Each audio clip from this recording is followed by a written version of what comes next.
Guys, welcome, and let us talk about something very important. My corridors of power are shaking as we speak right now. The corridors of power are shaking. Comrade Neva Masura says infambe initerere, infambe initerere. It seems as if kangano zvako, but ngatimboudzana chokwadi, guys. From the people who are operating from Harare, from the people who are operating from Lawayo, from the people who are operating from Beitbridge, from the people who are operating from Mutare, Chirundu, and Masvingo, they will tell you that the corridors are shaking. I'm telling you, hakuna kumira zvakanaka. As we speak right now, hakuna kumira zvakanaka. Vanhu vanongoona sekuti kusaenda ku-UN uku kungoregawo hako kusevha mari yenyika. Hazvina kumira zvakanaka. So what I can say to the people of Zimbabwe is, let us just pray that God hears our prayers. Because kune munhu one ari kufanira kungoita move. Akasacha kuita move, chabvondoka, chabenda. Congress iri kuuya, inonzi chii, conference iri kuuya iyi, haina kumira zvakanaka, hama dzangu. Haina kumira zvakanaka. This conference is going to expose a lot. It's going to cause disharmony. Ndokunge tasvika kuconference ikoko. Mapindiro awakaita ndo mabudiro aunoita.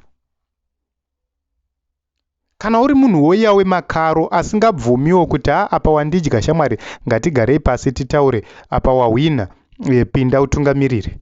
Mapindiro awakaita ndo mabviro aunoita. Mubvunzo mukuru ndokuti vamwe vawakambobvisa havana kuvharirwa. Iwe uchaponawo here kuti usavharirwa?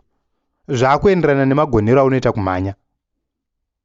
Bozi kana wakambobvutira ukazobvutirwawo ende ukazobvutirwa, vanhu vane hasha manje. Pane pakashata. Ukaona wakubvutirwa, hazvidi kuwanza hasha.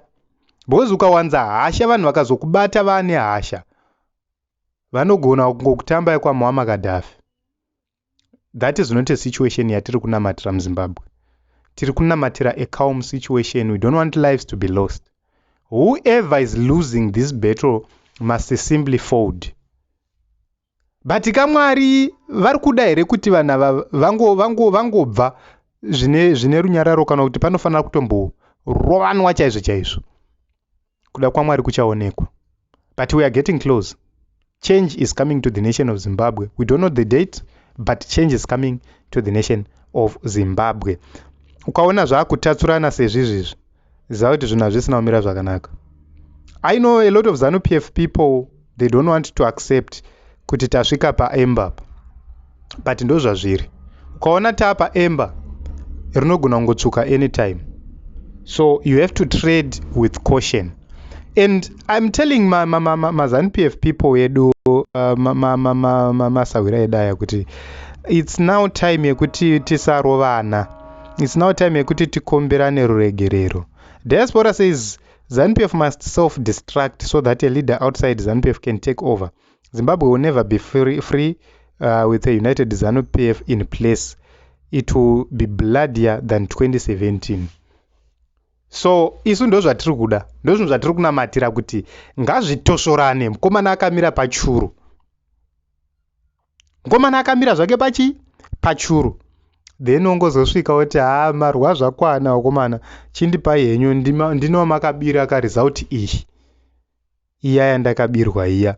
Because mandate agara anayo. Unoziva ndo zvakanakira kuva nemandate yevanhu, irege iri pachena ichizikanwa. Wongosvika hako nemandate yako, because iyi mandate haina kudisputwa mukoti kai. Unoziva kuti mukomana ane strategy wakomana, haina kudisputwa mukoti.